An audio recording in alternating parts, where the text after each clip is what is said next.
Competitive ಎಕ್ಸಾಮ್ಗಳಿಗೆ prepare ಆಗ್ತಕ್ಕಂಥ ಎಲ್ಲ ಆಸ್ಪಿರೆಂಟ್ಸಿಗೂ ಸ್ಫೂರ್ತಿ for success YouTube ಚಾನಲ್ಗೆ ಸ್ವಾಗತ. ಸೊ ಆಲ್ರೆಡಿ ಕರ್ನಾಟಕದಲ್ಲಿ ಸುಮಾರು ಎಕ್ಸಾಮ್ಗಳು ಅಂದರೆ FDA SDA ಎಕ್ಸಾಮ್ಗಳು ಕಾಲ್ಫರ್ಮ್ ಆಗಿದ್ದಾವೆ. ಇನ್ನು ಮುಂದೆ ಕೂಡ PC ಆಗಿರ್ಬೋದು, VAO ಕೂಡ ಎಕ್ಸಾಮ್ಗಳು ಕಾಲ್ಫರ್ಮ್ ಆಗ್ತವೆ.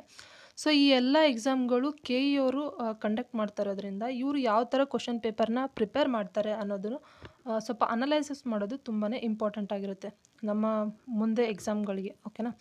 ಸೊ ಇದರಲ್ಲಿ GK ಕ್ವಶನ್ ಪೇಪರ್ ಎಷ್ಟು ಇಂಪಾರ್ಟೆಂಟೋ ಕಮ್ಯುನಿಕೇಷನ್ ಪೇಪರ್ ಕೂಡ ಅಷ್ಟೇ ಇಂಪಾರ್ಟೆಂಟ್ ಆಗಿರುತ್ತೆ, ತುಂಬ ದೊಡ್ಡ ರೋಲ್ನ ಪ್ಲೇ ಮಾಡುತ್ತೆ. ಸೊ ಹಾಗಾಗಿ ನಾನೇನು ಮಾಡ್ತಾಯಿದ್ದೀನಿ, KE ಬೋರ್ಡ್ ಅಂದರೆ ಕರ್ನಾಟಕ ಎಕ್ಸಾಮಿನೇಷನ್ ಅಥಾರಿಟಿ ಅವರು ಯಾವೆಲ್ಲ ಎಕ್ಸಾಮ್ಗಳು ಅಂದರೆ VA ಆಗಿರ್ಬೋದು, SDA ಆಗಿರ್ಬೋದು, ಸುಮಾರು ಕ್ವಶನ್ ಪೇಪರ್ಗಳನ್ನ ನಾನು ಕಲೆಕ್ಟ್ ಮಾಡಿ ಇಟ್ಕೊಂಡಿದ್ದೀನಿ KE ಬೋರ್ಡ್ ಅವ್ರದ್ದು. ಈ ಎಲ್ಲ ಎಕ್ಸಾಮ್ಗಳನ್ನ ಅಂದರೆ ಕ್ವಶನ್ ಪೇಪರ್ನ ಕಂಪ್ಲೀಟಾಗಿ ವಿತ್ 4 ಆಪ್ಷನ್ಸ್ ಏನಿರ್ತಾವಲ್ಲ ಅದನ್ನು ಕಂಪ್ಲೀಟಾಗಿ ನಾನು ಅನಲೈಸಸ್ನ ಮಾಡ್ಕೊಳ್ತಾ ಹೋಗ್ತಾಯಿದ್ದೀನಿ. ಸೊ ಕ್ವಶನ್ ಪೇಪರ್ ಇವಾಗ ನಾನು ತೋರಿಸ್ತಾ ಇರೋ ಕ್ವಶನ್ ಪೇಪರ್ ಬಂದು SDA ಕ್ವಶನ್ ಪೇಪರು 2023 ಅಕ್ಟೋಬರ್ 29ರಲ್ಲಿ ನಡೆದಂಥ ಕ್ವಶನ್ ಪೇಪರ್ ಆಗಿದೆ. ಸೊ ಮೊದಲೇ ಪ್ರಶ್ನೆ ಹೇಗಿದೆ, ಕದಂಬರ ರಾಜಧಾನಿ.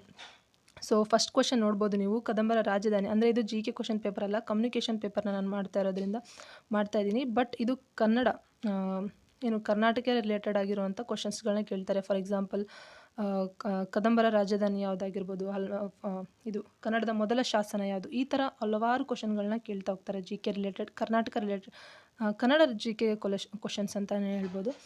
ಫಸ್ಟ್ ಕ್ವಶನ್ ನೋಡ್ಬೋದು ನೀವು, ಕದಂಬರ ರಾಜಧಾನಿ ಯಾವುದು ಅಂತ ಕೇಳಿದ್ದಾರೆ. ಸೊ ಕದಂಬರ ರಾಜಧಾನಿ ಯಾವುದು ಅಂತಂದರೆ Banavasi. Option A is the right answer. 1 second, ಸ್ವಲ್ಪ ಪ್ರಾಬ್ಲಮ್ ಆಗ್ತಾಯಿದೆ ಇಲ್ಲಿ, just a minute. Okay. So ಕದಂಬರ ರಾಜಧಾನಿ ಯಾವುದು, ಬನವಾಸಿ. ಸ್ವಲ್ಪ ಕದಂಬರ ಒಂದು ಮನೆತನದ ಬಗ್ಗೆ ಸ್ವಲ್ಪ ಡಿಸ್ಕಸ್ ಮಾಡ್ತಾ ಹೋಗೋಣ. ಕದಂಬರ ಏನಿದೆ, ಕನ್ನಡದ ಮೊದಲ ಮನೆತನ ಯಾವುದು ಅಂತಂದರೆ ಅದು ಕದಂಬ ಮನೆತನ. ಓಕೆನಾ. ಕನ್ನಡದ ಮೊದಲ ಮನೆತನ ಅಂದರೆ ಅದು ಕದಂಬರ ಮನೆತನ. ಸೊ ಇದು ಕ್ರಿಸ್ತಶಕ 4ನೇ ಶತಮಾನದಿಂದ 6ನೇ ಶತಮಾನದ ಸುದೀರ್ಘ 700 ವರ್ಷಗಳ ಕಾಲ ಸ್ವತಂತ್ರವಾಗಿ ಓಕೆನಾ ಆಳ್ದಂಥ ಮನೆತನ ಅಂತಲೇ ಹೇಳ್ಬೋದು. ಇದರ ಒಂದು ಲಾಂಛನ ಕೂಡ ಕೇಳ್ತಾರೆ. ರಾಜ್ಯ ಲಾಂಛನ ಯಾವುದು ಅಂತಂದರೆ ಬಂದು ಸಿಂಹ. ಇನ್ನು ಇದು ಧ್ವಜ ಯಾವುದು ಅಂತ ಹೇಳಿದರೆ ಇದು ಯಾವುದಪ್ಪ, ವಾನರ ಒಂದು ಇದು ಇದು ಧ್ವಜ. ಇನ್ನು ತುಂಬ ಇಂಪಾರ್ಟೆಂಟ್ ಏನು ಅಂತಂದರೆ ಇದರ ಕದಂಬರ ಮನೆತನದ ಸ್ಥಾಪಕ ಯಾರು ಅಂತ ಹೇಳಿದರೆ ಮಯೂರವರ್ಮ. ಇದು ಬನವಾಸಿಯ ಬಗ್ಗೆ ಸ್ವಲ್ಪ ತಿಳ್ಕೊಂಡ್ಬಿಡೋಣ. ಬನವಾಸಿ ಯಾವ ಜಿಲ್ಲೆಯಲ್ಲಿ ಕಂಡುಬರುತ್ತೆ ಅಂತಂದರೆ ಉತ್ತರ ಕನ್ನಡ ಜಿಲ್ಲೆಯಲ್ಲಿ ಕಂಡುಬರುತ್ತೆ. ಆಮೇಲೆ ವರದಾ ನದಿ ದಂಡೆಯ ಮೇಲಿದೆ, ಬಲದಂಡೆಯ ಮೇಲಿದೆ, ತುಂಬ ಇಂಪಾರ್ಟೆಂಟು. ಅದಾದಮೇಲೆ ಬನವಾಸಿಯನ್ನು ಬೈಜಾಂಟಿಯನ್ ಅಂತ ಕರೆದವರು ಯಾರು ಅಂತ ಕೇಳ್ಬೋದು, ಅಥವಾ ಯಾವ ಗ್ರಂಥದಲ್ಲಿ ಉಲ್ಲೇಖವಿದೆ ಅಂತ ಸಹ ಕೇಳ್ಬೋದು. ಸೊ ಇದು ಬೈಜಾಂಟಿ ಅಂತ ಕರೆದವರು ಯಾರು ಅಂತಂದರೆ ಟಾಲ್ಮಿ ತನ್ನ ಗ್ರಂಥವಾದಂಥ ಜಿಯೋಗ್ರಫಿ ಅನ್ನೋ ಒಂದು ಗ್ರಂಥದಲ್ಲಿ ಬರೆದಿದ್ದಾರೆ. ಓಕೆನಾ. ಸೊ ನೆಕ್ಸ್ಟ್ ಕ್ವಶನ್ಗೆ ಹೋಗೋಣ. ಕರ್ನಾಟಕದ ಅತಿ ಎತ್ತರದ ಶಿಖರ. ಓಕೆನಾ. ಕರ್ನಾಟಕದ ಅತಿ ಎತ್ತರದ ಶಿಖರ ಯಾವುದು ಅಂತ ಕೇಳಿದ್ದಾರೆ. ಸೊ ಆಪ್ಷನ್ ಯಾಕೆ ಹಿಂಗಾಗುತ್ತೆ, 1 ಸೆಕೆಂಡ್, ಜಸ್ಟ್ ಗಿವ್ ಮಿ ಅ ಸೆಕೆಂಡ್. ಸೊ ಫಸ್ಟ್ ಟೈಮ್ ಆಗಿರೋದ್ರಿಂದ ಸ್ವಲ್ಪ ನನಗೆ ಯೂಸ್ ಮಾಡ್ಲಿಕ್ಕೆ ಬರ್ತಾ ಇಲ್ಲ. ಓಕೆನಾ. ಸೊ ನಾನು ಕೋಡ್ನ ಕೊಡ್ತೀನಿ. ಕರ್ನಾಟಕದ ಅತಿ ಎತ್ತರದ ಶಿಖರಗಳನ್ನು ನೆನ್ಪಿಟ್ಕೊಳ್ಳೋಕ್ಕೆ ಮಬ್ಬು ಕುದುರೆ. ಓಕೆನಾ. ನೆನ್ಪಿಟ್ಕೊಳ್ಳಿ, ಮಬ್ಬು ಕುದುರೆ. ಸೊ ಅಂತಂದರೆ ಮುಳ್ಳಯ್ಯನಗಿರಿ ಫಸ್ಟ್. ಸೆಕೆಂಡ್ ಏನು ಅಂತಂದರೆ ಅಂತಂದರೆ ತುಂಬಾ ಇಂಪಾರ್ಟೆಂಟ್. ಓಕೆನಾ.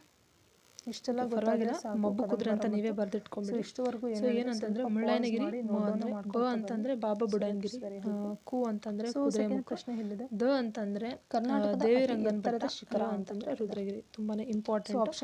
ಒಂದ್ ಕಡೆ ನೋಟ್ ಮಾಡ್ಕೊಳ್ಳಿ, ಅಥವಾ ಇದನ್ನ ಸೀರಿಯಲ್ ವೈಸ್ ಬರೀ, ಅಥವಾ ಇದು ಯಾವ ಡಿಸ್ಟಿಕ್ ಅಲ್ಲಿ ಇದೆ, ಅಥವಾ ಎತ್ತರ ಅತಿ ಎತ್ತರದ ಶಿಖರಗಳನ್ನ ಒಂದು ಸೀರೀಸ್ ವೈಸ್ ಬರೀರಿ ಅಂತ ಕೇಳಿ. ಎತ್ತರದ ಶಿಖರಗಳ ನೆಕ್ಸ್ಟ್ ಕ್ವಶನ್ ಹೋಗೋಣ. ಇನ್ನು 3ನೇ ಪ್ರಶ್ನೆ, ಗುಂಪಿಗೆ ಸೇರದ ಪದವನ್ನು ಸೂಚಿಸಿ ಅಂತಿದ್ದಾರೆ. ಆಪ್ಷನ್ ಎ ಬಂದು ಭತ್ತ, ಆಪ್ಷನ್ ಬಿ ಅಂಜೂರ, ಆಪ್ಷನ್ ಸಿ ಗೋಧಿ, option D ragi. So option A, C, D ನೋಡ್ಬೋದು. ಭತ್ತ, ಗೋಧಿ, ರಾಗಿ ಇವೆಲ್ಲ ಧಾನ್ಯಗಳಾದರೆ ಬಿ ಅಂಜೂರ ಏನಿದೆಯಲ್ಲ ಇದು ಬಂದು ಹಣ್ಣೆ ಆಗಿದೆ. ಓಕೆನಾ. Option B is the right answer. So 4ನೇ ಪ್ರಶ್ನೆ ನೋಡೋದಾದ್ರೆ 6 ಸಾಲಿನ ಛಂದೋಬಂಧ ಅಂತ ಕೇಳಿದ್ದಾರೆ. ಸುಮಾರು ಜನಕ್ಕೆ ಗೊತ್ತಿರುತ್ತೆ ಅಂತ ಅನ್ಕೊಂತೀನಿ. 6 ಸಾಲಿನ ಛಂದೋಬಂಧ ಅಂದರೆ ಅದು ಆಪ್ಷನ್ ಡಿ ಅಲ್ಲಿರುವಂಥದ್ದು ಷಟ್ಪದಿ. ಓಕೆನಾ, 4 ಸಾಲುಗಳು ಇತ್ತಂತಂದರೆ ಅದನ್ನು ಕಂದ ಪದ್ಯ ಅಂತ ಹೇಳ್ತೀವಿ. ರಗಳೆ ಅಂತಂದರೆ 3, ಉತ್ಸಾಹ, ಮಂದ ರಗಳೆ ಮತ್ತು ಇನ್ನೊಂದು ಲಲಿತ ರಗಳೆ. ಈ 3 ರಗಳೆಗಳು ಬರ್ತವೆ. ಇನ್ನು ಷಟ್ಪದಿಯಲ್ಲಿ 6 ಥರ ಬರ್ತವೆ. 6 ಥರ ಷಟ್ಪದಿ. ಇಫ್ ನಿಮಗೆ ಗ್ರಾಮರ್ ಗೊತ್ತಿರೋದಿಲ್ಲ, ಕ್ಲಾಸಸ್ ಬೇಕು ಅನ್ನೋದಾದರೆ ದಯವಿಟ್ಟು ಕಮೆಂಟ್ ಮಾಡಿ, ನಾನು ಕ್ಲಾಸಸ್ನ ಕೂಡ ತೊಗೊತೀನಿ. ಫಾರ್ ಎಕ್ಸಾಂಪಲ್ ನೋಡೋದಾದರೆ 6 ಷಟ್ಪದಿಗಳು ಯಾವಂತ ಸುಮಾರು ಜನಕ್ಕೆ ಗೊತ್ತಿರೋದು ಯಾವುದಂದರೆ ವಾರ್ಧಕ ಮತ್ತು ಭಾಮಿನಿ ಷಟ್ಪದಿ. ಬಟ್ ಇನ್ನೂ 4 ಷಟ್ಪದಿ ಇದ್ದಾವೆ. ಶರ ಷಟ್ಪದಿ ಆಗಿರ್ಬೋದು, ಆಮೇಲೆ ಕುಸುಮ ಷಟ್ಪದಿ ಆಗಿರ್ಬೋದು, ಭೋಗ ಷಟ್ಪದಿ ಆಗಿರ್ಬೋದು, ಇನ್ನೊಂದು ಪರಿವರ್ಧಿನಿ ಷಟ್ಪದಿ ಅಂತೇಳಿ ಬರ್ತವೆ. ವಿ ಎ ಒ ಎಕ್ಸಾಮ್ನಲ್ಲಿ ಕೇಳಿದರು, ಅಂದರೆ ಶರ ಷಟ್ಪದಿ ಮತ್ತು ಭಾಮಿನಿ ಷಟ್ಪದಿ ಈ ಥರ ಕೊಟ್ಟು ಇನ್ನು ವಿ ಎ ಎಕ್ಸಾಮ್ನಲ್ಲಿ ಒಂದು ಪ್ರಶ್ನೆನ ಕೇಳಿದರು, ಲೈಕ್ ಷಟ್ಪದಿ ಮೇಲೆ ಶರ ಮಾತ್ರ ಗಣಗಳನ್ನು ಕೊಟ್ಟು ಕೇಸಿ ಯಾವುದಕ್ಕೆ ಅಂತೇಳಿ ಮ್ಯಾಚ್ ದ ಫಾಲೋಯಿಂಗ್ ರೀತಿಯಲ್ಲಿ ಕೊಟ್ಟಿದ್ರು. ನಾನು ವಿ ಎ ಕ್ವಶನ್ ಪೇಪರ್ ನೆಕ್ಸ್ಟ್ನ ನಾನು ಸಾಲ್ವ್ ಮಾಡ್ತೀನಿ. 2024ನಲ್ಲಿ ನಡೆದಂಥ ಕ್ವಶನ್ ಪೇಪರ್ ಅದರಲ್ಲಿ ಕೊಟ್ಟಿದ್ದಾರೆ. ಓಕೆನಾ, ಹೋಪ್ ಅರ್ಥ ಆಯ್ತು ಅಂತ ಅನ್ಕೊತೀನಿ. ಸೊ 5th ಕ್ವಶನ್ಗೆ ಹೋಗೋಣ. ಸೊ ಇನ್ನು 5ನೇ ಪ್ರಶ್ನೆಗೆ ಹೋಗೋದಾದರೆ, 5ನೇ ಪ್ರಶ್ನೆ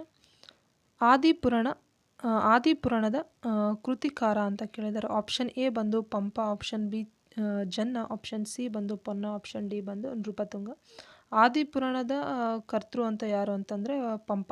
ಓಕೆನಾ, ಸೊ ಇವರು ಇನ್ನೊಂದು ಗ್ರಂಥವನ್ನು ಸಹ ಬರೆದಿದ್ದಾರೆ, ವಿಕ್ರಮಾರ್ಜುನ ವಿಜಯಂ. ಇದು ಕೂಡ ಕ್ವಶನ್ ರಿಪೀಟೆಡ್ ಆಗಿ ಕೇಳಿದ್ದಾರೆ. ವಿಕ್ರಮಾರ್ಜುನ ವಿಜಯಂ ಕರ್ತೃ ಯಾರು ಅಂತ ಕೇಳಿದ್ದಾರೆ. ಅದು ಕೂಡ ಆನ್ಸರ್ ಬಂದು ಪಂಪ. ಇವರು ತುಂಬ ಇಂಪಾರ್ಟೆಂಟ್ ಏನಂದರೆ ರತ್ನಾತ್ರಯರಲ್ಲಿ ಇವರು ಕೂಡ ಒಬ್ಬರು. ಪಂಪ, ಪೊನ್ನ, ರನ್ನ. ಸೊ ಈ ಮೂವರು ಏನಂತಂದರೆ ರತ್ನಾತ್ರಯರಲ್ಲಿ. ಓಕೆನಾ, ರತ್ನಾತ್ರಯರು. ಸೊ ಇವರು ಪಂಪ ಅವರಿಗೆ ಏನಂತಾರೆ, ಸೊ ಪಂಪನ ಮೇಲೆ ಇನ್ನೂ ಒಂದಿಷ್ಟು ಕ್ವಶನ್ಗಳನ್ನ ಕೇಳ್ಬೋದು. ಅಂತಂದರೆ ಅವರ ಬಿರುದುಗಳನ್ನು ಕೇಳ್ಬೋದು, ಅಥವಾ ಅವರು ಯಾರ ಆಸ್ಥಾನದಲ್ಲಿದ್ದರು ಅಂತ ಕೇಳ್ಬೋದು. ಸೊ ಫಾರ್ ಎಕ್ಸಾಂಪಲ್ ಅವರ ಬಿರುದುಗಳನ್ನ ನೋಡೋದಾದರೆ ಸರಸ್ವತಿ ಮಣಿಹಾರ, ಸಂಸಾರ ಸರೋದಯ, ಕವಿತಾ ಗುಣಾರ್ಣವ ಅಂತಲೂ ಕರೀತಾರೆ.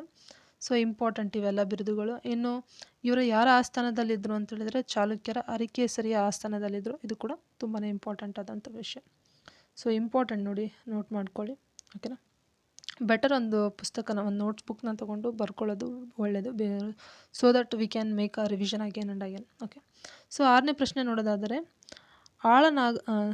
ಆಳಾಗಬಲ್ಲವನು ಅಂತ ಡ್ಯಾಶ್ ಅಂತ ಕೊಟ್ಟಿದ್ದಾರೆ. ಅದು ಈಸಿ ಕ್ವಶನ್, ಅರಸನಾಗಬಲ್ಲವನೇ ಅಂತ ಗಾದೆ ಮಾತು. ಸೊ 7ನೇ ಪ್ರಶ್ನೆ ನೋಡೋದಾದರೆ ತಂದೆಗೆ ಪತ್ರ ಬರೆಯುವಾಗ ಬಳಸುವ ಒಕ್ಕಣೆ. ಸುಮಾರು ಸಲ ಕ್ವಶನ್ ರಿಪೀಟೆಡ್ ಆಗಿದೆ. ಬೇಕಿದ್ರೆ ನೀವು ನೆಕ್ಸ್ಟ್ ಕ್ವಶನ್ ನೋಡ್ತಾ ಹೋಗಿ ಎಷ್ಟು ಸಲ ಕೇಳಿದ್ದಾರೆ ಈ ಕ್ವಶನ್ ಅಂತಂದರೆ ಆಪ್ಷನ್ ಡಿ ಏನು ಕಾಣ್ತಾ ಇದೆಯಲ್ಲ, ತೀರ್ಥರೂಪ, ಇದು ಆನ್ಸರ್. ಸೊ ಲೆಟರ್ನ ಬರೆಯುವಾಗ ತೀರ್ಥರೂಪ ಅಂತೇಳಿ ತಂದೆಗೆ ಬರೆಯುವಾಗ ಇದನ್ನು ಯೂಸ್ ಮಾಡ್ತಾರೆ. ಸೊ ನೆಕ್ಸ್ಟ್ ಕ್ವಶನ್, 1 ಸೆಕೆಂಡ್, ವರ್ಕೇ ಆಗ್ತಾ ಇಲ್ಲಪ್ಪ. ಓಕೆ, 8ನೇ ಪ್ರಶ್ನೆ ಕೇಂದ್ರ ಸರ್ಕಾರದ ಅಧೀನದಲ್ಲಿರುವ ಕನ್ನಡದ ದೂರದರ್ಶನ ವಾಹಿನಿ ಅಂತ ಇದೆ. Option A Suvarna, option B Kasturi, option C Digvijaya, option D Chandana. Option D ಏನು ಕಾಣ್ತಾ ಇದೆಯಲ್ಲ ಆನ್ಸರು, ಅದೇ ಚಂದನ ಬಂದು ಆನ್ಸರ್. ಓಕೆ, ಇದು ಒಂದು ಕೇಂದ್ರ ಸರ್ಕಾರದ ಅಧೀನದಲ್ಲಿರುವಂಥ ಒಂದು ವಾಹಿನಿ. 9ನೇ ಪ್ರಶ್ನೆ ಕೇಂದ್ರ ಸಾಹಿತ್ಯ ಅಕಾಡೆಮಿ ಪುರಸ್ಕೃತ BJL ಸ್ವಾಮಿ ಅವರ ಕಾದಂಬರಿ ಅಂತ ಕೇಳಿದ್ದಾರೆ. ಸೊ ಅವತ್ತಿನ ರಿಲೇಟೆಡ್ ಕರೆಂಟ್ ಅಫೇರ್ ಇದು. ಸೊ ಆಪ್ಷನ್ ಬಿ ಏನು ನೋಡ್ತಾ ಇದ್ದೀರಲ್ಲ, ಹಸಿರು ಹೊನ್ನು. ಓಕೆನಾ, ಇದೆಲ್ಲ ಸರಿಯಾದಂಥ ಒಂದು ಉತ್ತರ. ಓಕೆನಾ, ಸೊ ನೆಕ್ಸ್ಟ್ ಪ್ರಶ್ನೆ ಜ್ಞಾನ ಭಾರತಿ ವಿಶ್ವವಿದ್ಯಾಲಯ ಇರುವ ಸ್ಥಳ. ಸೊ ಯೂನಿವರ್ಸಿಟಿ ವಿಶ್ವವಿದ್ಯಾಲಯ ಮೇಲೆ ಸುಮಾರು ಕ್ವಶನ್ ಕೇಳಿದ್ದಾರೆ. ಅಂದರೆ ಹಂಪಿ ವಿಶ್ವವಿದ್ಯಾಲಯ ಎಲ್ಲಿದೆ, ಅಥವಾ ಬೆಳಗಾವಿ ವಿಶ್ವವಿದ್ಯಾಲಯ ಎಲ್ಲಿದೆ, ವಿಶ್ವೇಶ್ವರಯ್ಯ ವಿಶ್ವವಿದ್ಯಾಲಯ, ಈ ಥರ ಕ್ವಶನ್ಗಳು ಸುಮಾರು ಕೇಳಿದ್ದಾರೆ. ಸೊ ಮೊದಲನೇದಾಗಿ ಜ್ಞಾನ ಭಾರತಿ ವಿಶ್ವವಿದ್ಯಾಲಯ ಇರುವಂಥ ಸ್ಥಳ ಯಾವುದು ಅಂತ ಹೇಳಿದ್ರೆ option C Bengaluru is the right answer. ಇನ್ನೊಂದು ಕ್ವಶನ್, ಜ್ಞಾನ ಭಾರತಿ ವಿಶ್ವವಿದ್ಯಾಲಯ ಇರುವಂಥ ಸ್ಥಳ ಯಾವುದು ಅಂತಂದರೆ ಹಂಪಿ, ಬೆಂಗಳೂರು. ಹಾಗಾದರೆ ಕನ್ನಡ ವಿಶ್ವವಿದ್ಯಾಲಯ ಇರುವ ಸ್ಥಳ ಯಾವುದು ಅಂತೇಳಿದರೆ ಹಂಪಿ. ಓಕೆನಾ, ಕನ್ನಡ ವಿಶ್ವವಿದ್ಯಾಲಯ ಇರುವಂಥ ಸ್ಥಳ ಯಾವುದು, ಹಂಪಿ. ಹಂಪಿ ವಿಶ್ವವಿದ್ಯಾಲಯನ ಕನ್ನಡ ವಿಶ್ವವಿದ್ಯಾಲಯ ಅಂತ ಸಹ ಕರೀತಾರೆ. ಇದು ಕೂಡ ಇಂಪಾರ್ಟೆಂಟ್. ಇನ್ನೊಂದು ಏನು ಅಂತಂದರೆ ನಾಡೋಜ್ ಪ್ರಶಸ್ತಿಯನ್ನು ಯಾವ ವಿಶ್ವವಿದ್ಯಾಲಯದಲ್ಲಿ ನೀಡ್ತಾರೆ ಅಂತ ಹೇಳಿದರೆ ಅದು ಹಂಪಿ ವಿಶ್ವವಿದ್ಯಾಲಯ ತುಂಬ ಇಂಪಾರ್ಟೆಂಟ್, ಹಂಪಿ ಕನ್ನಡ ವಿಶ್ವವಿದ್ಯಾಲಯ. ಸೊ ಇನ್ನೊಂದು ಇಂಪಾರ್ಟೆಂಟ್ ಏನಂತಂದರೆ ವಿಶ್ವೇಶ್ವರಯ್ಯ ತಾಂತ್ರಿಕ ವಿಶ್ವವಿದ್ಯಾಲಯ ಎಲ್ಲಿದೆ ಅಂತ ಕೇಳಿದರೆ ಬೆಳಗಾವಿ ಜಿಲ್ಲೆಯಲ್ಲಿದೆ, ತುಂಬಾ ಇಂಪಾರ್ಟೆಂಟು. ಸೊ ಇದು ಕೂಡ ಕ್ವಶನ್ನಾಗಿ ಕೇಳಿದ್ದಾರೆ, GK ಕ್ವಶನ್ ಪೇಪರಲ್ಲಿ ಕೇಳಿದ್ದಾರೆ. ಸೊ ತುಂಬ ಇಂಪಾರ್ಟೆಂಟ್. ಸೊ ಇದೇ ಥರ ಒಂದು ಲಿಸ್ಟ್ನ ನಾನು ಮಾಡ್ಕೊಂಬಂದು ನೆಕ್ಸ್ಟ್ ವೀಡಿಯೋದಲ್ಲಿ ಕೂಡ ಅಪ್ಲೋಡ್ ಮಾಡ್ತೀನಿ. ಸೊ ಇವತ್ತಿನ ದಿನದಲ್ಲಿ 1ರಿಂದ 10ನೇ ಪ್ರಶ್ನೆನ ಕಂಪ್ಲೀಟಾಗಿ ಕಲ್ತಿದ್ದೀವಿ. ಸೊ ನೆಕ್ಸ್ಟ್ ವೀಡಿಯೋದಲ್ಲಿ 11ರಿಂದ 35ನೇ ಪ್ರಶ್ನೆ ಕಂಪ್ಲೀಟಾಗಿ 25 ಕ್ವಶನ್ಸ್ಗಳನ್ನ ನಾನು ಸಾಲ್ವ್ ಮಾಡ್ತೀನಿ. ಸೊ ಈ ವಿಡಿಯೋ ಇಷ್ಟ ಆದರೆ please make sure to subscribe my channel and thank you.